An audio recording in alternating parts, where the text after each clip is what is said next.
Oi, bom dia. Hoje iremos apresentar uma videoaula sobre o capítulo 11 do livro A Urbanização Brasileira, do autor Milton Santos, que fala sobre a organização interna das cidades e a cidade caótica.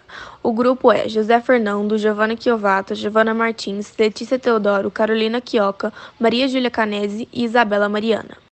Meu nome é Maria Júlia Canese e eu vou apresentar a introdução do nosso trabalho, que, atendendo aos interesses das grandes empresas, os gastos públicos passam a priorizar os investimentos econômicos em detrimento dos gastos sociais. Com isso, devido à urbanização corporativa, há um aumento dos problemas socioestruturais comuns a todas as cidades do Brasil, o que é proporcional ao tamanho das cidades.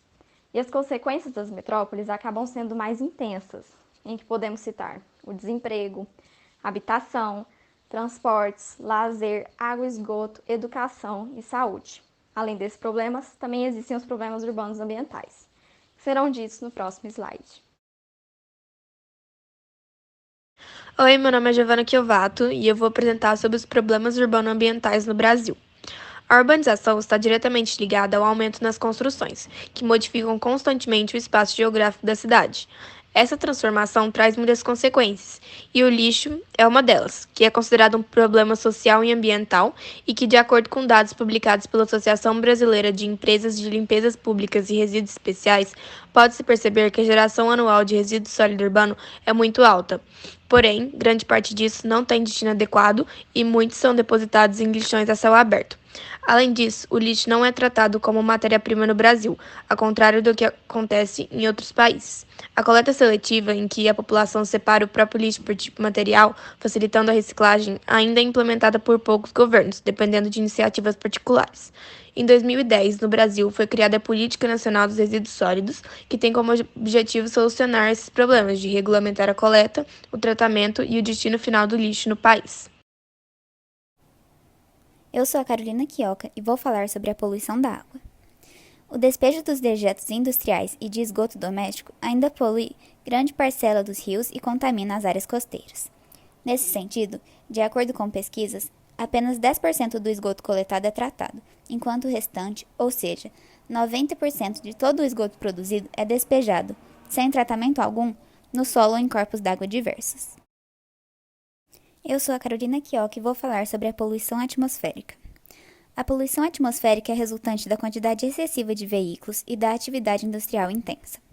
Apenas na região metropolitana de São Paulo, 1,5 milhão de toneladas anuais de monóxido de carbono são liberadas no ar, segundo a Companhia de Tecnologia de Saneamento Ambiental. Esse gás, ao ser inalado, pode afetar a saúde dos humanos e contribuir para o surgimento ou agravamento de fenômenos como a chuva ácida, as ilhas de calor e a inversão térmica. Eu sou a Isabela e eu vou falar sobre a organização interna das cidades. A organização interna das cidades engloba as formas como o espaço urbano é produzido e como as cidades funcionam internamente. Desse modo, quanto menor for a aglomeração, menor a diversidade da ecologia social, ou seja, menor os problemas sociais que estão ligados aos problemas e questões ambientais. E quanto mais populosa, as diferenças sociais se tornam mais visíveis, já que as atividades e as estruturas de classes são mais diferenciadas e o quadro urbano é compósito. Bom dia, meu nome é Giovana Martins e eu vou dar continuidade à organização interna atual das cidades brasileiras, com mais foco nas cidades espraiadas. Bom, espraiamento ou espalhamento de cidades é a expansão horizontal das cidades muito antes de se atingir uma densidade demográfica ideal. Cidades espraiadas são aquelas que são características de uma urbanização corporativa. Esse tipo de urbanização é aquele onde ocorre a reunião de atividades centrais em um sistema que interessa a totalidade dos núcleos urbanos. Nessas cidades espraiadas, existe uma interdependência das categorias espaciais.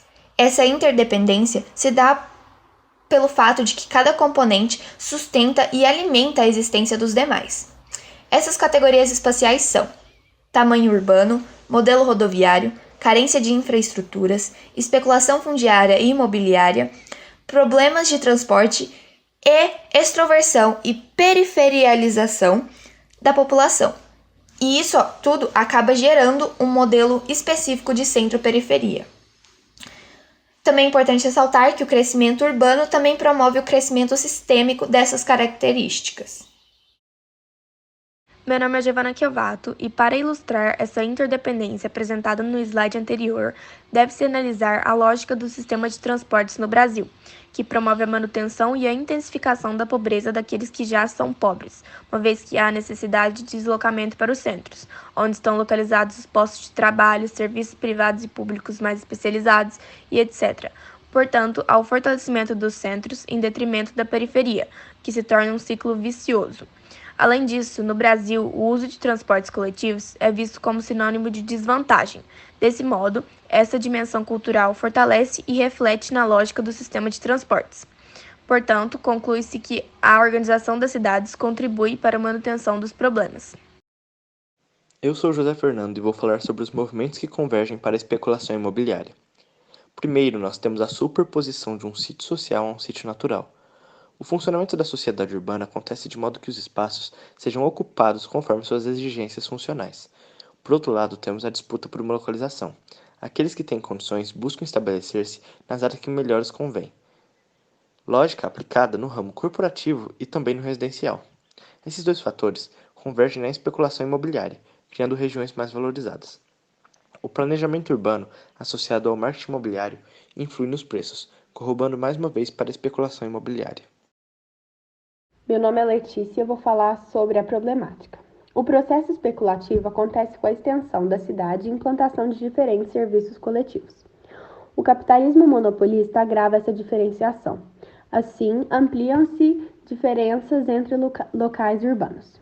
O estabelecimento de um mercado da habitação gera novas expectativas, como o BNH e o Minha Casa Minha Vida.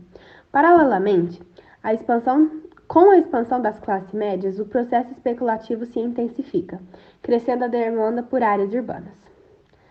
Ademais, como existem muitas terras que são apropriadas, mas não são utilizadas, a especulação se realimenta e também há um aumento do perímetro urbano. Dessa forma, a organização interna das cidades, tanto médias como pequenas e grandes, tem problemas estruturais. E isso perpetua essa problemática, que é cíclica.